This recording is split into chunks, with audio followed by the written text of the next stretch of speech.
بسم اللہ الرحمن الرحیم الذین یؤمنون بالغیب ویقیمون الصلاة ومما رزقناہم ينفقون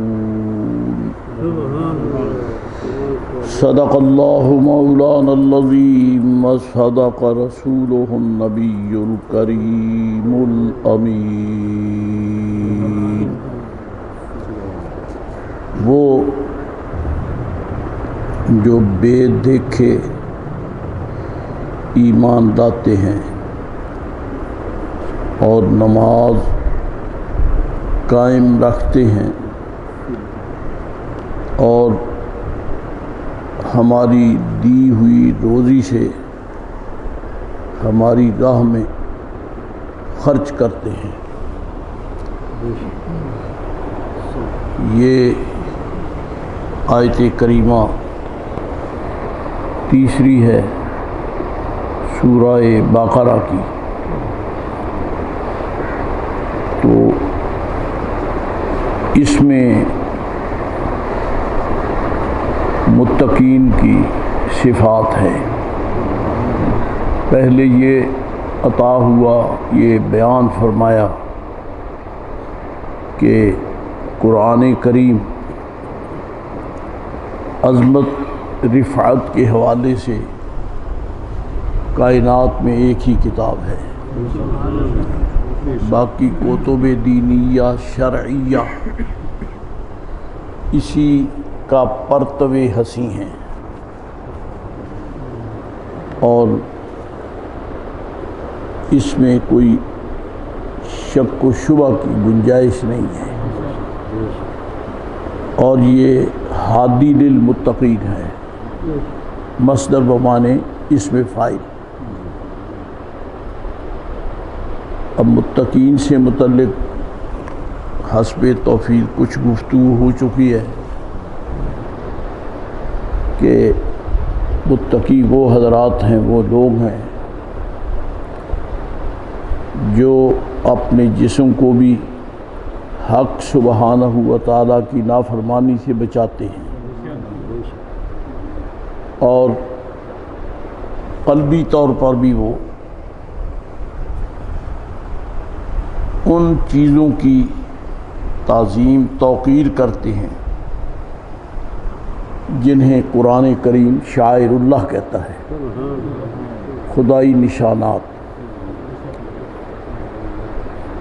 تو یہ صفت کے حوالے سے اس کا یہ معنی ہے۔ اب عملی حوالے سے یہ متقین صرف کہلانے کا نام نہیں ہے، کرنے کا نام ہے، یعنی ان کی صفات ایسی ہیں جن صفات سے معلوم ہوتا ہے کہ ان لوگوں کے اعضاء، جوارح اور جسم حضرت حق جل شانہ کی نافرمانی سے قطعاً مجتنب، محترز اور پرہیز کرنے والا ہے۔ جس کا جسم، جس کے اعضاء، جوارح ذات حق کے نافرمانی سے پرہیز نہیں کرتا، وہ متقی نہیں ہو سکتا۔ تقویٰ اسی کو ملتا ہے جس نے خدا داد اعضاء کو اسی کی رضا میں پابند کر دیا۔ اور یہ بھی یاد رہے کہ رب العزت نے قرآن کریم میں ملائکہ کے لیے یہ تو فرمایا ہے کہ وہ اللہ تعالیٰ کی نافرمانی نہیں کرتے، لا یعصون اللہ ما امرہم ویفعلون ما یؤمرون۔ لیکن وہاں تقوی کا لفظ استعمال نہیں ہوا، یہ تقوی وہ خصوصی صفت ہے جو نبی رحمت علیہ السلام کے حکم کی تعمیل میں رب کریم کی ہر نافرمانی سے بچا جائے۔ ملائکہ نافرمانی سے بچتے ہیں، محترز ہیں، اس کی نافرمانی نہیں کرتے، سوچتے بھی نہیں، کیونکہ ان کی جبلت ہے، ان کی فطرت میں نفس امارہ نہیں ہے، لہذا نافرمانی کرنے کا تصور ہی کوئی نہیں۔ اب ایمان والے جو انسان ہیں ان میں اور ملائکہ میں یہ فرق ہے کہ ملائکہ اللہ سبحانہ و تعالیٰ کی نافرمانی ہرگز نہیں کرتے، وہی کچھ کرتے ہیں جس کا انہیں حکم ہو، اور جب اسی صفت سے متصف ہو جائیں انسان، ان کو تقوی کا اعزاز نصیب ہوتا ہے، اللہ کریم ان کو متقی فرماتا ہے۔ فرق کیا ہے کہ ملائکہ نافرمانی سے ڈرتے ہیں فطرتی طور پر، ان کی فطرت میں نافرمانی کا تصور نہیں ہے، لیکن ایمان والے جو ہیں، انسان جو ہیں، یہ نافرمانی کر سکتے ہیں، ان سے خطائیں ہو سکتی ہیں، اس سے غلطیاں ہو سکتی ہیں، لیکن اسی طرح نافرمانی نہیں کرتی جس طرح کے ملائکہ۔ وجہ یہ ہے کہ نافرمانی سے بچنا ان کی فطرت ہے، اور اہل ایمان مسلمان انسان جو ہیں وہ اس لیے نفرت کرتے ہیں نافرمانی سے کہ نبی کریم علیہ السلام ان کو روکتے ہیں۔ یہاں سرکار کا وسیلہ ہے، تو اس وسیلے کی برکت سے رب نے ایمان والوں کو تقوی کا تاج عطا فرما دیا۔ یہ متقی ہیں، مطلب جو حسن تعمیل ملائکہ کی فطرت میں ہے، وہ رب کریم نے نور انسانوں کو حضور کے صدقے میں عطا فرمایا۔ یہ نبی پاک سید عالم علیہ السلام کے حکم کی تعمیل میں وہی صفات اپنائے ہوئے ہوتے ہیں جو کہ فرشتوں کی جبلت و فطرت میں داخل ہے۔ اسی وجہ سے ملائکہ کے لیے ثواب نہیں ہے، جزاء بما کانوا یعملون نہیں ہے۔ یا ایھا الذین آمنوا اتقوا اللہ ولتنظر نفس بما اللہ کریم فرماتا ہے ایمان والو اللہ تعالیٰ سے ڈرو، اللہ تعالیٰ سے ڈرو۔ ولتنظر نفس ما قدمت لغد، اور جو کل کے لیے اس نے بھیجا اس پہ نظر رکھو کہ کیا بھیجا تم نے، کیونکہ یہ ایک سفر ہے، سفر کے لیے زاد راہ ہے، اور زاد راہ جو ہے وہ تقویٰ ہے، اور تقویٰ حضور کے دربار سے ملتا ہے بلا تشبیہ۔ بچے کے پاس کہاں صلاحیت ہے کہ اس کی جیب میں نوٹ ہوں، پیسے ہوں، بازار میں جاتا ہے، 10 سالہ بچہ ہے، وہ جا کے اس دکاندار سے شے مانگتا ہے اور اس کو پیسے دیتا ہے، تو دکاندار کو پتہ ہے کہ یہ تو 10 سال کا بچہ ہے، یہ کمائی بھی نہیں کر سکتا، یہ مزدوری بھی نہیں کر سکتا، ابھی اس کو ملازمت کا بھی تصور کوئی نہیں ہے، تو اس کا دل فیصلہ کرتا ہے یہ اس کے بابا کی کمائی ہے، اس کے باپ کی کمائی ہے۔ تشبیہ تو نہیں، کچھ بات ایسی ہے، کائنات میں جتنے بھی اولیاء، صلحاء، اہل اللہ، مقربین، مخلصین ہیں، سب رسول اللہ کے قدموں کی کمائی ہے، سب حضور کی کمائی ہے۔ آپ کی بدولت، آپ کی برکت سے وہ انسان جو گستاخ اور بے ادب ہو سکتا تھا، سرکار نے کان سے پکڑ کر اس کو بچا کے ایک طرف کر دیا ہے۔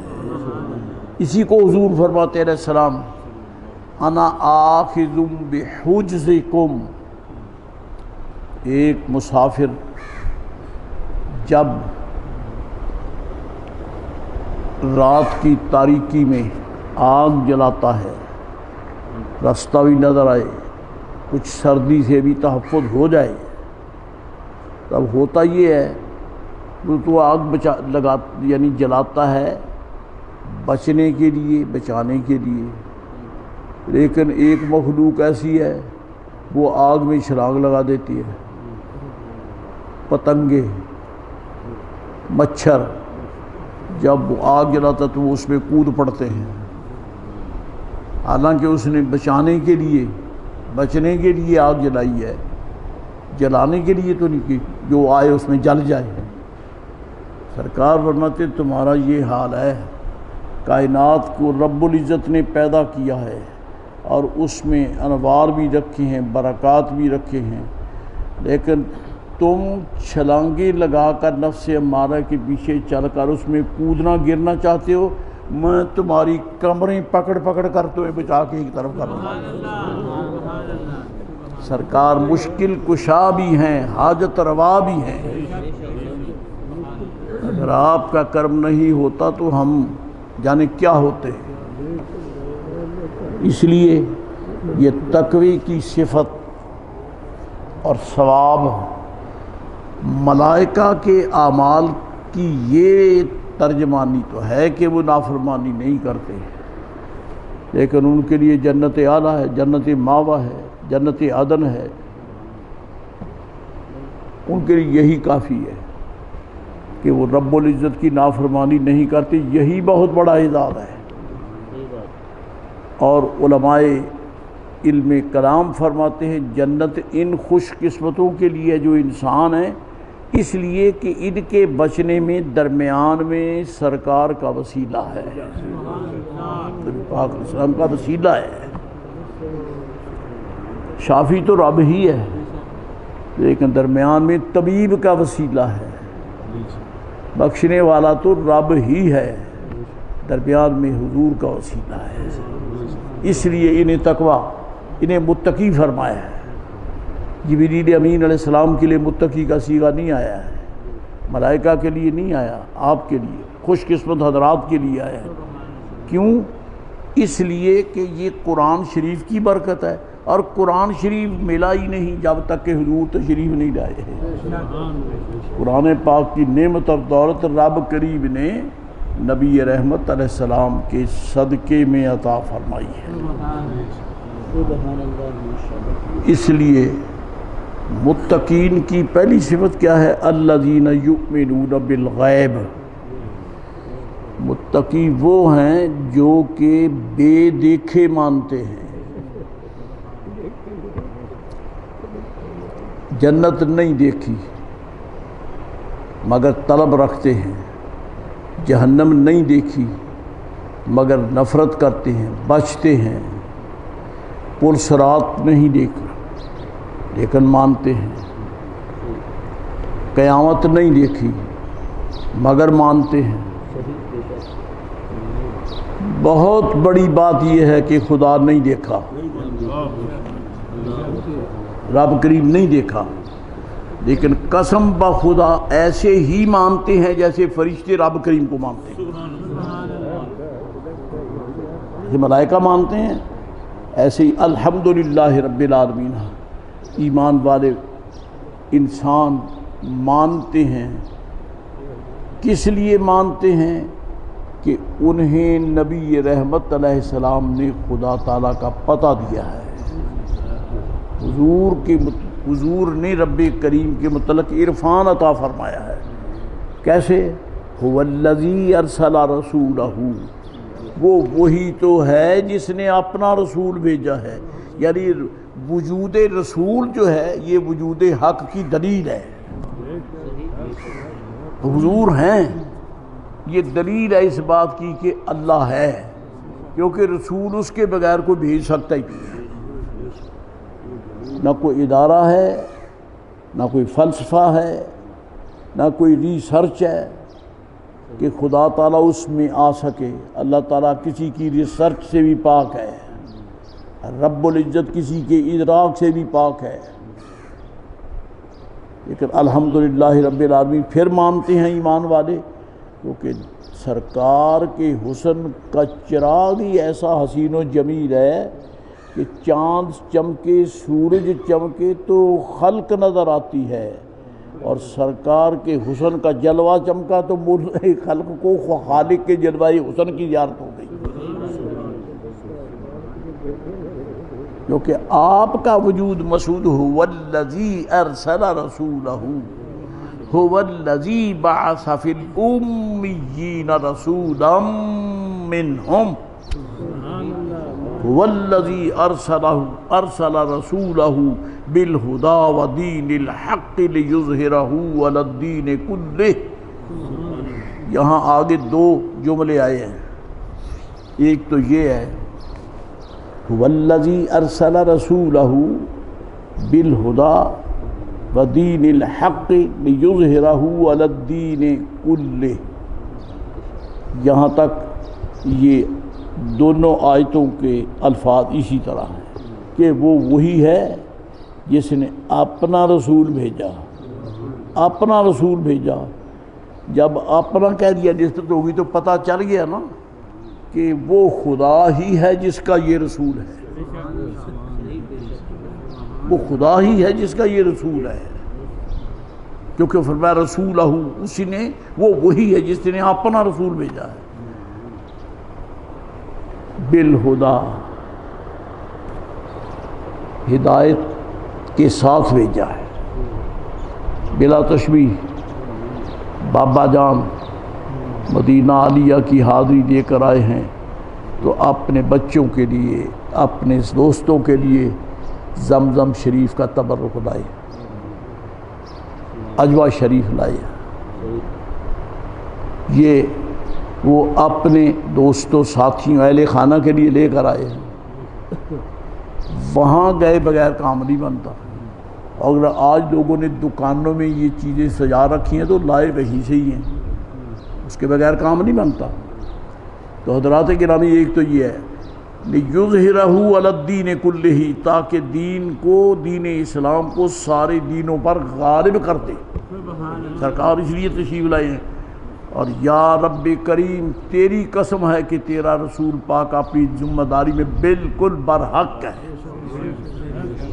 کیونکہ رب کریم کے محبوب نے پوری کائنات کے دینوں پر اسلام کو غالب کر دیا ہے۔ اور حدیث شریف میں آتا ہے کہ عرفات کے میدان میں سرکار نے یہ مبارک انگلی ایسے اٹھائی، اللہم اشہد، اللہم اشہد، یا اللہ گواہ رہے یہ تیرے بندے میری ذمہ داری پورے ہونے کی گواہی دے رہے ہیں۔ حل بلغت تو 1,40,000 غلام کھڑے ہیں، حل بلغت تو میں نے خدائی پیغام پہنچا دیے یا نہیں؟ حل بلغت تو کیا پہنچا دیے؟ سب نے بیک آواز کہا یا رسول اللہ، ہم گواہی دیتے ہیں کہ آپ نے سب کچھ پہنچا دیا ہے۔ جب یہ گواہی دی تو عرض کی اللہم اشہد، یا اللہ اب تو گواہ رہ کہ یہ میرے اپنی ذمہ داریاں پوری کرنے کی گواہی دے رہے ہیں۔ اللہ فرماتا وَلَوْ كَرِهَ الْمُشْرِكُونَ، اگرچہ مشرک جڑ کے مر جائیں، محبوب پاک کا دین غالب رہے گا، کیونکہ حضور نے اس کو اللہ کے حکم اور توفیق سے غالب کر دیا ہے۔ ایک تو یہ ہے، دوسری آیت وہ بھی انہی الفاظ سے ہے، هُوَ الَّذِي أَرْسَلَ رَسُولَهُ بِالْهُدَى وَدِينِ الْحَقِّ لِيُظْهِرَهُ عَلَى الدِّينِ كُلِّهِ، اس میں تھا وَلَوْ كَرِهَ الْمُشْرِكُونَ، یہاں کیا ہے وَكَفَى بِاللَّهِ شَهِيدًا۔ کچھ اشارہ سمجھ میں آتا ہے؟ یہاں امت گواہی دے رہی ہے کہ آپ سچے ہیں، آپ نے خدائی ذمہ داریاں پوری کر دیں، آپ سچے ہیں۔ لیکن اس آیت میں اللہ فرماتا ہے تم گواہی نہیں دیتے، کفا باللہ شہیدہ، اللہ بھی گواہی دیتا ہے۔ کیا خیال ہے وہ ذات کتنی عظیم ہے جس کا گواہ رب کریم ہے۔ یہ انوکھا ہی دستور ہے، کیونکہ حاکم کے دربار میں جج کے سامنے گواہی وہ دیتا ہے جس نے مدعی کو وہ کام کرتے ہوئے دیکھا ہے، وہ گواہی دیتا ہے۔ اور حاکم اس کی گواہی نوٹ کرتا ہے، لیتا ہے۔ تو یہاں تو دستور ہی نرالا ہے، جس نے ساری کائنات کے ایمان کا فیصلہ کرنا ہے وہ مصطفیٰ کریم کی گواہی دے رہا ہے۔ کفا باللہ شہیدا، اللہ ہی کافی گواہ ہے۔ اس نے تم سے جو گواہی لی ہے تو تمہارا بیڑا پار کرنے کے لیے دیا، ورنہ محبوب تمہارا محتاج ہے ہی نہیں۔ کفا باللہ شہیدا، اور وہ مشہود کون ہے، کس کی گواہی ہے؟ متصلاً فرمایا محمد الرسول اللہ، محمد اللہ کے رسول ہیں۔ چنانچہ بعض قراء فرماتے ہیں کوشش کرنی چاہیے کہ یہاں وصل کر کے پڑھا جائے، فصل نہیں، یعنی یوں پڑھیں وَكَفَى بِاللَّهِ شَهِيدًا محمد الرسول اللہ، اللہ کافی ہے گواہ۔ یا اللہ کس بات کی گواہی؟ فرمایا محمد الرسول اللہ، محمد عربی اللہ کے رسول ہیں۔ بات تو عبد معبود میں، محب محبوب میں آ گئی ہے۔ وہ فرماتا ہے میرا ہونا تو بیان کر دے، تیرا ہونا میں بیان کر دیتا ہوں، میرا ہونا تو بیان کر دے۔ چنانچہ وہ وہی تو ہے جس نے اپنا رسول بھیجا ہے، یہ رب نے اعلان کر دیا، اور حضور سید عالم علیہ الصلوۃ والسلام نے اعلان کر دیا۔ کیا اعلان کر دیا؟ هو الذی بعث فی الأمیین رسولا، وہ وہی تو ہے جس نے ان پڑھوں میں اپنا شان والا رسول بھیج دیا۔ ڈر کے کہتا ہوں لیکن بات ایسی ہے، باقی رسول کرام تشریف لائے، انہوں نے خود کہا کہ میں اللہ کا رسول ہوں، اللہ کا رسول ہوں، انہوں نے خود فرمایا ہے۔ اور کافروں نے لاکھ جتن لگائے اور بکواس کی، لیکن اللہ کے کسی رسول علیہ السلام نے یہ لفظ واپس نہیں لیے، نہ ان کے ستانے سے، نہ دکھ دینے سے، نہ پریشان کرنے سے۔ رسول اللہ کی زبان پر سچ ہی سچ جاری رہا کہ میں اللہ کا رسول ہوں۔ لیکن یہاں یہ عالم ہے کہ رب تعالیٰ خود فرماتا ہے کہ یہ میرا رسول ہے۔ کیا کہاں فرمایا ہے؟ قرآن شریف میں فرمایا، اور کہاں ہے؟ محمد الرسول اللہ، محمد اللہ کے رسول ہیں۔ اور شاید آپ نے یہ بات ذہن میں ہو، محمد صلی اللہ علیہ وسلم یہ مبتدا ہے، رسول اللہ اس کی مضاف مضاف الیہ یہ خبر ہے، اور جملہ اسمیہ ہے، اور جملہ اسمیہ جو ہوتا ہے وہ فعلیہ سے مؤکد ہوتا ہے، فعلیہ اتنا پکا نہیں ہوتا جتنا جملہ اسمیہ پکا ہوتا ہے۔ تو محترم، اللہ کریم نے حضور کے متعلق فرمایا محمد الرسول اللہ۔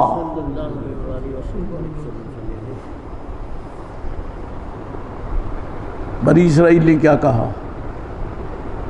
لن نؤمن لک حتی نری اللہ جہرۃ، موسیٰ علیہ السلام ہم آپ کی نہیں مانیں گے بات۔ تو آپ جو کہتے ہیں کہ اللہ کا رسول میں اس کا کلیم ہوں، اس کا رسول ہوں، ہم نہیں مانیں گے۔ کب مانو گے؟ حتی نری اللہ جہرۃ، ہمارے سامنے آ کے رب کہہ دے کہ یہ میرا رسول ہے، پھر مانیں گے۔ ایسی اکھڑ قوم ہے، ایسی لم یبج قوم ہے، رسول پاک کلیم خدا کے فرمانے پر بھی کہتے ہیں لن نؤمن لک، لیکن یہاں کوئی ہے ایسا اعلان حضور کے غلام کا؟ کیوں رب نے بولنے نہیں دیا، وہ خود فرماتا ہے محمد الرسول اللہ، جس کا وہ دعویٰ کرتے مانگتے ہیں کہ ہمیں یہ کہے، ان کے منہ پہ ماری ہے۔ اور یہاں محبوب کے غلاموں نے عرض نہیں کیا، رب خود فرماتا ہے محمد الرسول اللہ۔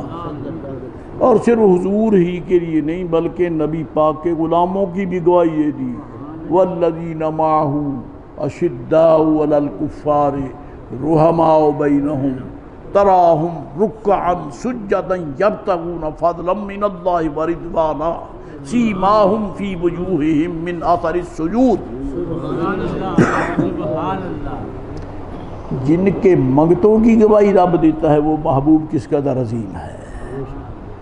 تو یہ سارا یؤمنون بالغیب کا ہی الحمدللہ یہ برکات و انوار ہیں۔ دیکھا نہیں ہے لیکن مانتے خوب ہیں۔ کیوں مانتے ہیں؟ اس لیے کہ رب کریم نے متقین کی صفت ہی یہ بیان کی ہے، یؤمنون بالغیب، جو کہ بے دیکھے مانتے ہیں۔ یاد رہے کہ غیب کی دو قسمیں ہیں، بظاہر اس کا ترجمہ یہی ہے دیکھے بغیر ماننا، لیکن غیب کی دو قسمیں ہیں، ایک غیب ذاتی ہے، ایک غیب عطائی ہے۔ قرآن پاک میں دونوں ہی غیب بیان ہوئے ہیں۔ جو ذاتی غیب ہے اسے کہتے ہیں کہ جس پر کوئی دلیل قائم نہ ہو سکے، ولا یقتضیہ بداہۃ العقل، صرف عقل سے سوچ کر جو سمجھ میں نہ آئے، اسے کہتے ہیں غیب ذاتی، اور یہ غیب صرف اور صرف رب کریم کو ہے۔ چنانچہ فرمایا تھا انہ مفاتح الغیب لا یعلمها الا ہو، غیب کی چابیاں رب کریم کے پاس ہیں، اس کے سوا کوئی نہیں جانتا۔ یہ ہے غیب ذاتی، یعنی ذات حق۔ ذات حق پر کوئی دلیل قائم نہیں ہے، اگر وہ نہیں عطا فرماتا تھا ہمیں نہیں پتہ چلتا تھا کہ خدا کون ہے، اس نے بتا دیا، اس کے بتانے سے پتہ چل گیا کہ خدا ہے۔ یہ ہے ذاتی۔ اور ایک ہے عطائی، جس پر دلائل ہیں، حقائق، اور سارا لوح محفوظ بھرا ہوا ہے، اسی غیب سے بھرا ہوا ہے، صفات نبی رحمت علیہ السلام سے معمور ہے، سرکار کی عظمتوں سے معمور ہے، رسالت کے جلووں سے معمور ہے جی۔ تو جس پر دلیل قائم ہو سکے وہ غیب عطائی ہے، اور جس پر نہیں قائم ہو سکتی وہ غیب ذاتی ہے۔ قرآن شریف میں جہاں نفی ہے غیب کی، وہ ذاتی کی نفی ہے کہ ذات حق کو کوئی نہیں دیکھ سکتا، ذات حق کو کوئی نہیں دیکھ سکتا۔ حالانکہ حاملین عرش اس کے عرش کو اٹھائے ہوئے ہیں، عرش اس کا ہے، گھر اس کا ہے، جس کا گھر وہ وہاں رہتا ہے، عرش اس کا ہے، لیکن وہ اس عرش کا محتاج ہی نہیں ہے۔ اب وہ حاملین عرش کیا دلیل پیش کریں گے کہ اللہ ہے؟ وہ تو بداہت عقل سے ورا ہے، حواس سے ورا ہے، نہ آنکھیں دیکھ سکیں، نہ ہاتھ ٹٹول سکیں، نہ پاؤں اس کی طرف چل کے جا سکیں جی، نہ اس کو سونگھ سکیں، وہ سے پاک ہے۔ اس کو کہتے ذات، یعنی علم غیب ذاتی۔ بہت ڈر کے کہتا ہوں کہ جس کی ذات تک کسی کا ادراک نہیں، اس کی ذات کو سرکار نے دیکھا ہے، نبی پاک علیہ السلام نے دیکھا ہے، حضور نے دیکھا ہے۔ خدا کی خدائی میں امام احمد ابن حنبل رضی اللہ تعالیٰ عنہ، آپ سے پوچھا گیا حضور، کیونکہ مسئلہ مختلف ہی ہے، سرکار نے شب معراج رب ذوالجلال کو دیکھا ہے سر کی آنکھوں سے؟ اب آپ توجہ فرمائیں، آپ کیا فرماتے ہیں؟ رآہو رآہو رآہو رآہو رآہو رآہو رآہو رآہو، سانس ٹوٹ گیا، آپ کہتے رہے اس کو دیکھا ہے، اس کو دیکھا ہے۔ ایک مرتبہ ہی کافی تھا، لیکن ذوق عرفان میں یہاں تک آئے سانس ٹوٹ گیا۔ فرمایا جو نہیں مانتا اس کے پلے ایمان کدھر ہے؟ اور احمد میرے حنبل کون ہیں؟ یہ امام میرے غوث پاک کے امام ہیں، الحمدللہ رب العالمین۔ تو یؤمنون بالغیب کا معنی یہ ہے کہ وہ جو غیب ذاتی ہے اس کو بھی مانتے ہیں، اور جو غیب عطائی ہے ان کو بھی مانتے ہیں، اور یہ بیگانے بگڑ گئے، غیب عطائی کے بھی قائل نہیں ہیں، اس پہ بھی اختلاف رکھتے ہیں، اس میں بھی اختلاف رکھتے ہیں۔ حالانکہ الحمدللہ رب العالمین، کتب قوم اور قرآن کریم اور احادیث شریفہ نبی رحمت علیہ الصلوۃ والسلام کے غیوب علم غیب سے معمور ہیں۔ حضور کو غیب کا علم ہے، اور جب آپ بیان کر دیتے تھے، آپ کو یہ پتہ ہے کہ جب سرکار حدیبیہ سے واپس ہوئے، عمرہ شریف نہیں کیا، وہیں احرام کھول دیے، وہیں قربانیاں وہ بھی ہو گئیں، اور سر کے بال بھی اتروا دیے۔ حدیث شریف میں آتا ہے رب کریم نے ایسی ہوا چلائی کہ حضور کے غلاموں کی حلق کے سارے بال حرم شریف تک پہنچا دیے، وہاں تک پہنچے۔ اور جب واپس ہوئے تو ایک منزل پر پہنچے تو رب کریم نے قرآن شریف اتارا، کیا؟ اِنَّا فَتَحْنَا لَكَ فَتْحًا مُبِينًا، یا رسول اللہ علیہ السلام، ہم نے آپ کے لیے مکہ معظمہ کو فتح کر دیا، ایسا فتح کیا کہ آنکھوں سے نظر آ، عمرہ کیا نہیں ہے، وہاں گئے نہیں ہیں، اللہ فرماتا ہے فتح مبینہ، یہ ہے غیب۔ بظاہر دیکھنے میں تو بظاہر نظر نہیں آتا، لیکن حضور کی زبان سے کہلوا دیا کہ یہ ہو کے رہے گا۔ چنانچہ صوفیہ فرماتے ہیں جتنے بھی شرکاء تھے حدیبیہ کے معاملہ میں، ان کو اس وقت تک ان کی وفات نہیں ہوئی جب تک کہ وہ حضور کی معیت میں بیت اللہ شریف کا عمرہ کرنے کے لیے نہیں آئے۔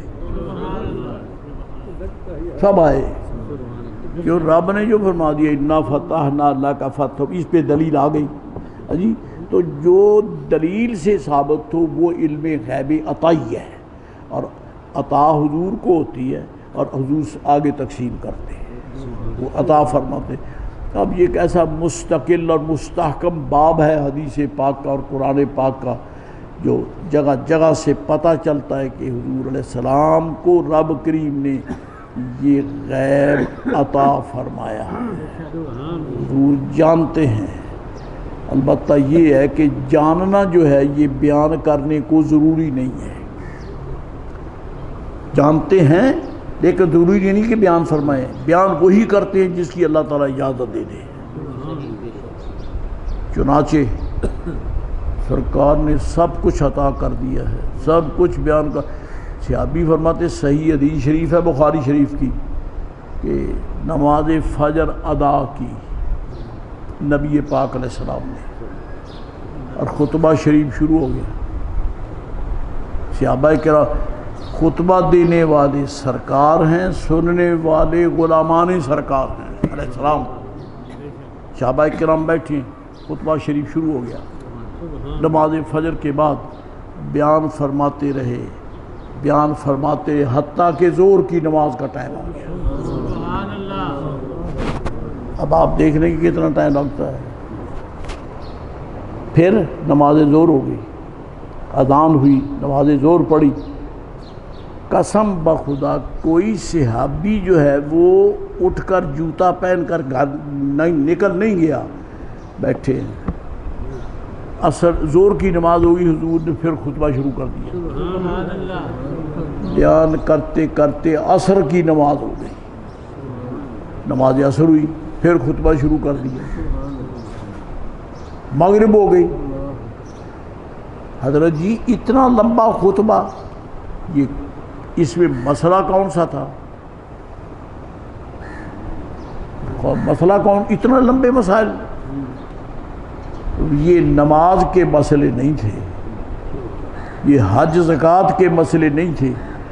صحابی فرماتے فَأَخْبَرَنَا بِمَا هُوَ كَانَ وَمَا هُوَ كَائِنٌ إِلَى يَوْمِ الْقِيَامَةِ، نبی پاک علیہ السلام نے صبح سے لے کر اب تک جو کچھ پہلے ہو چکا وہ بھی بتا دیا، اور جو قیامت تک ہوگا وہ بھی بتا دیا۔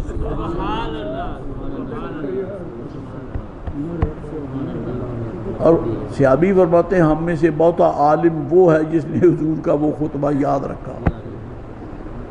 اب ان گدوں کو آج تک یہ یقین نہیں، جب کہ میرے آقا کا خطبہ سننے والے سے ابھی فرماتے عرض کرتے ہیں نبی پاک کی بارگاہ میں کسی نے سوال نہیں کیا کہ حضور یہ کیسے، یہ کہ خود ہی بیان فرماتے رہے شام تک، ما کانا و ما یقول سب کچھ بیان کر دیا۔ تو یہ ہے علم غیب عطائی، وہ ہے علم غیب ذاتی جو ذات حق ہے، اور یہ ہے عطائی۔ تو جہاں نفی ہے وہاں ذاتی نفی ہے، یعنی ذاتی طور پر کوئی نہیں جانتا، ذاتی طور پر کوئی نہیں جانتا۔ یہ خدا کی عطا ہے، اور عطا بھی ڈائریکٹلی نہیں ہے، انڈائریکٹلی ہے، بالواسطہ ہے، بلا واسطہ نہیں ہے۔ بلا واسطہ تو اپنے محبوب کو عطا کرتا ہے، اور حضور کے صدقے میں پھر حضور کے غلاموں کو بھی عطا کرتا ہے۔ فالحمدللہ رب العالمین، آخر دعوانا ان الحمدللہ رب العالمین، وما علینا الا البلاغ المبین۔ اللہم صلی علی سیدنا